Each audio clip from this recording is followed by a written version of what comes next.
chapter in Ingold is called On Weaving a Basket. It looks like it might be the shortest chapter in Ingold's book.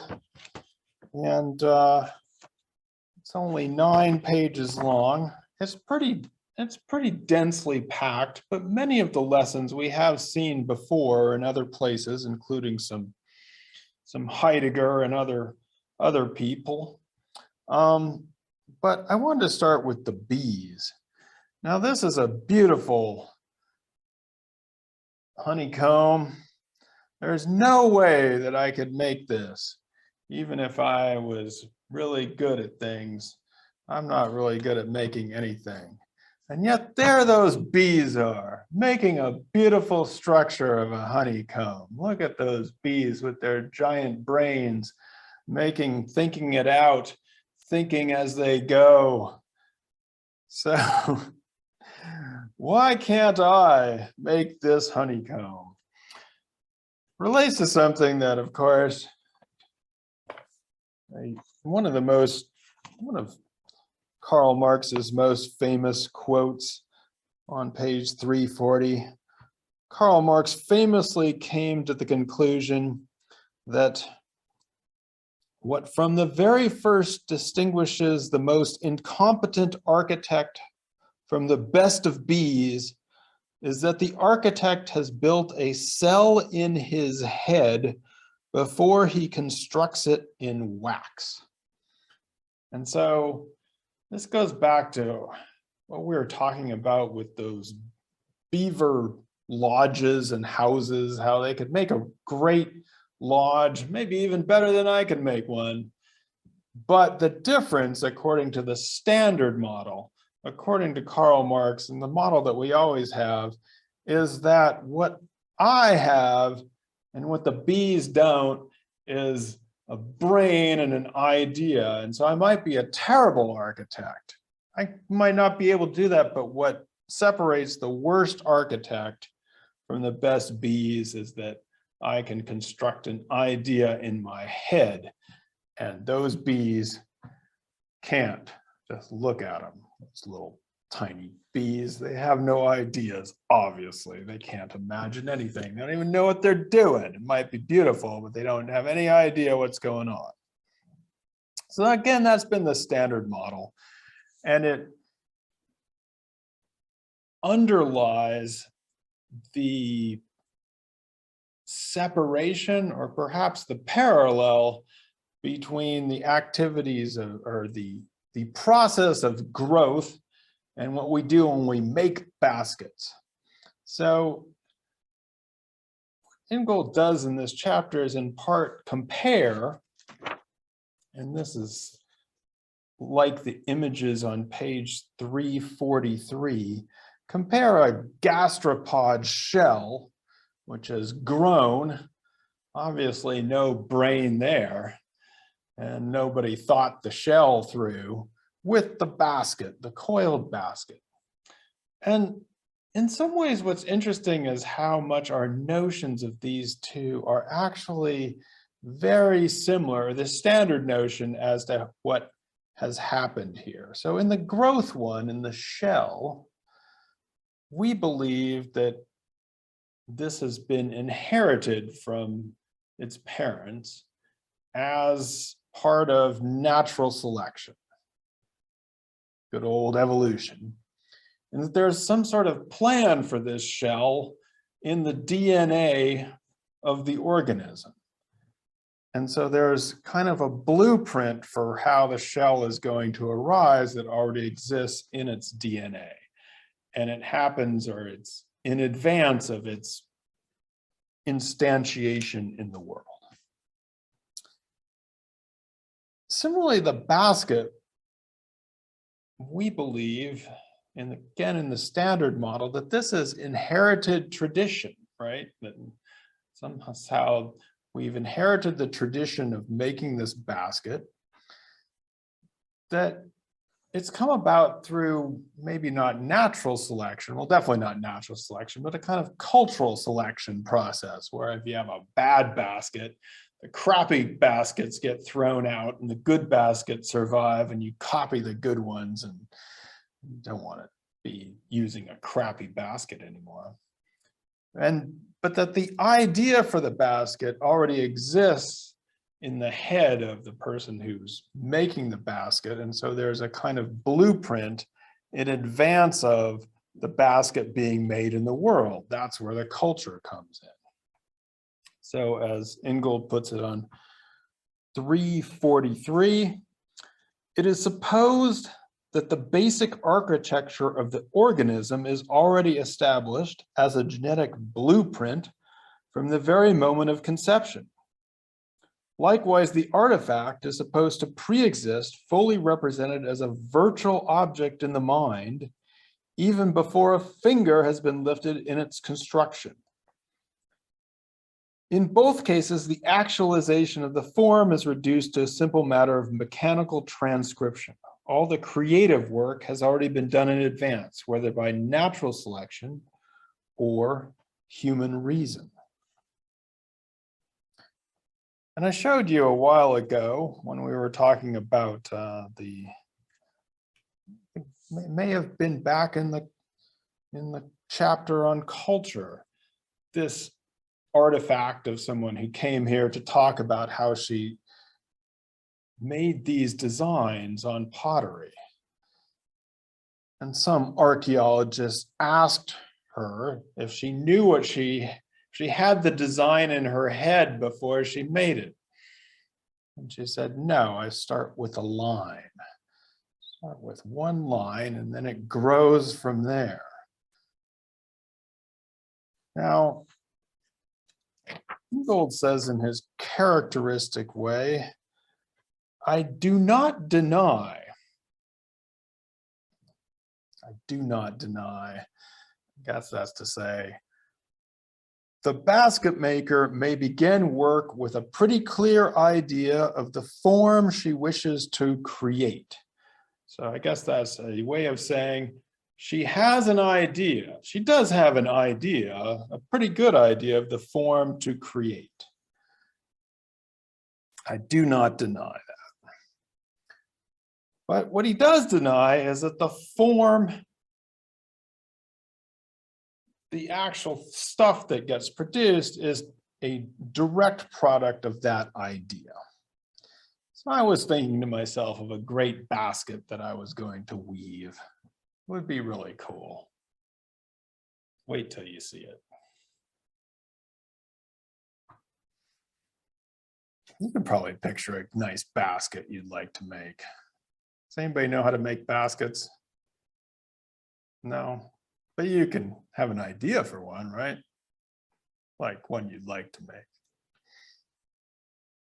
So Ingold says that the form is not from that idea. I've had a great idea. The form comes from the field of forces.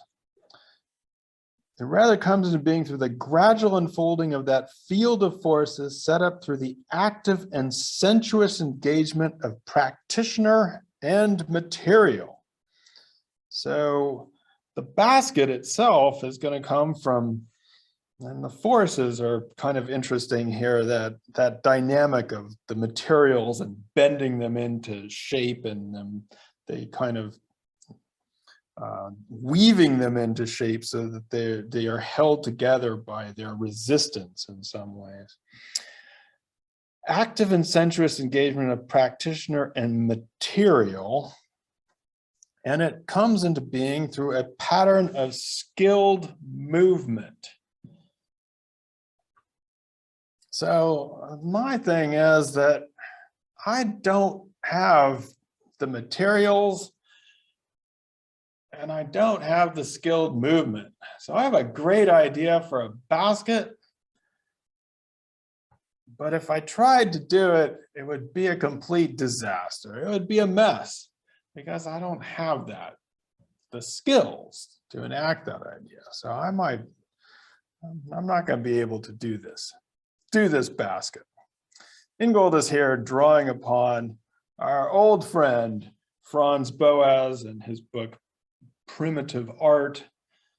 without, I mean, I think that Boaz was not trying to downgrade the art here. He was actually very concerned, or very, one of the people who was most interested in observing people in their technical and artistic capacities, people who had basically been excluded from the world of art and technique, as we'll talk about in the next chapter. And he was interested in coiled baskets and these kinds of things. He very much admired the technical and artistic skills of others from early on.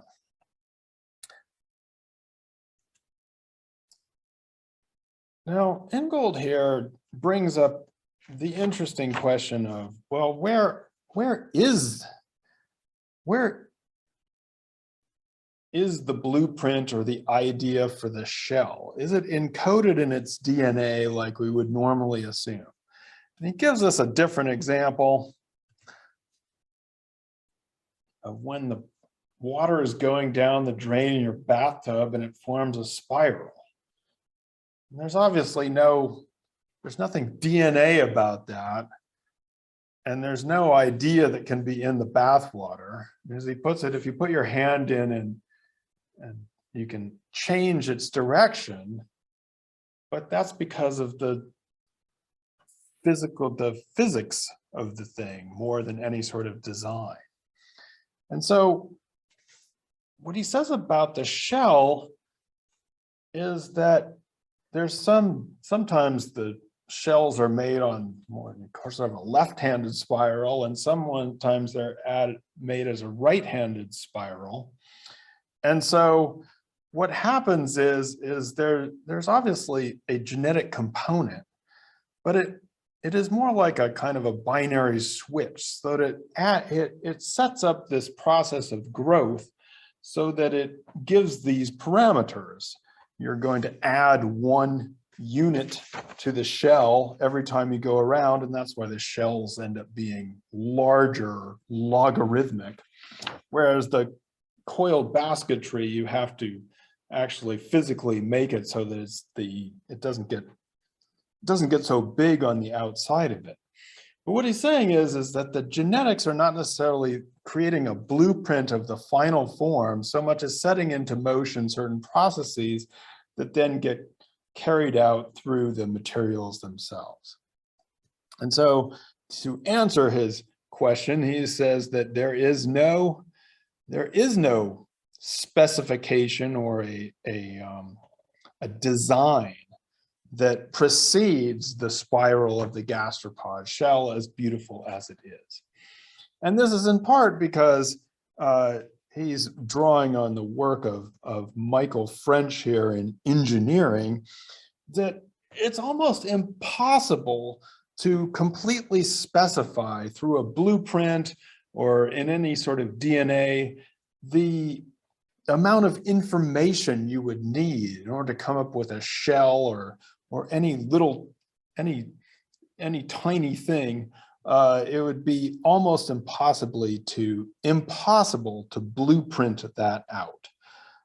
So this is Michael French, who says his conclusion is that how much information would be needed to specify every aspect of the form of an organism. His conclusion is that the amount would be unimaginably large, far beyond what could be coded in the DNA of any known life form. Nor is the situation any different with artifacts. True, even the greatest achievements of human engineering are no match for the most commonplace of organisms. Thus, the steam locomotive, as French wryly observes, is simplicity itself compared with the intricacies of the buttercup. So that, the natural stuff is impossible to specify, but it's the same thing in some ways with the blueprints for our own artifacts. So this brings up the question of, if there isn't a blueprint or a DNA to it, what then accounts for the fact that you have the stability of cultural transmission of whether it be basket weaving or shells? What why is it that that things are able to persist, their forms are able to persist over time? And for Ingold, it is, again, it's the generative principles. So it's not that there is something that is being a blueprint that is being copied over and over again, either in your genetics, and there's not some sort of cultural code or model or design that's being copying and held down. So that on page 346, their stability can be understood in terms of the generative principles embedded in the material conditions of their production. For the shell, the principle is one of invariant proportion. For the basket, it is the principle that every increment of longitudinal extension is coupled to what has gone before by transverse attachment. Whereas the first principle, through simple iteration, will always and everywhere generate a logarithmic spiral, the second will just as reliably generate an equable one. So we can find the consistency of form, not necessarily in that design, not in the design or the idea or the blueprint or the genetics beforehand, but in the materials and the principles that are applied to them, either in growth or in making things. And then, of course, he says that we should start regarding making as a way of weaving, that artifacts are just the congealed embodiment of this rhythmic movement, so that we can, how to say, page 348.